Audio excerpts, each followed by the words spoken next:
غزہ میں اسرائیلی فضائی حملوں میں 85 بچوں 140 خواتین سمیت 500 سے زائد فلسطینی شہید ہو چکے۔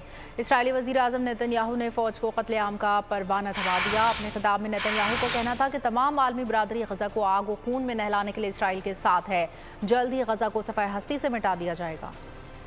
اسرائیل نے حماس سے بدترین شکست کا داغ نہتے فلسطینیوں کے خون سے دھونے کا فیصلہ کر لیا۔ مشرق وسطی کے ڈریک کولا نیتن یاہو نے فوج کو فلسطینیوں کے قتل کا پروانہ تھما دیا۔ حماس کے حملوں کے بعد سے غزہ میں اسرائیلی فضائی حملوں کی تعداد سینکڑوں میں پہنچ چکی ہے۔ غزہ کا ہر گھر اللہ اکبر کی صداؤں سے گونج رہا ہے۔ شہر کی کوئی گلی اور محلہ سلامت نہیں ہے۔ اسرائیلی بمباری کے باعث عورتوں اور بچوں کی شہادتیں سب سے زیادہ ہیں۔ اسرائیلی فوج جان بوجھ کر رہائشی عمارتوں اور اسپتالوں کو فلسطینی وزارت صحت نے غزہ کی حالت کو تشویشناک قرار دے دیا ہے۔ عالمی برادری کی خاموشی اور بے حسی کے باعث اسرائیل کے لیے عالمی قوانین کی اہمیت ختم ہو چکی ہے۔ اسرائیلی وزیر اعظم غزہ کے شہریوں کو شہر خالی کرنے کا الٹیمیٹم دیے جا رہا ہے۔ غزہ کے شہریوں نے الٹیمیٹم کو ہوا میں اڑا دیا ہے۔ شہادت الاقصی کے نعرے غزہ میں ہر طرف۔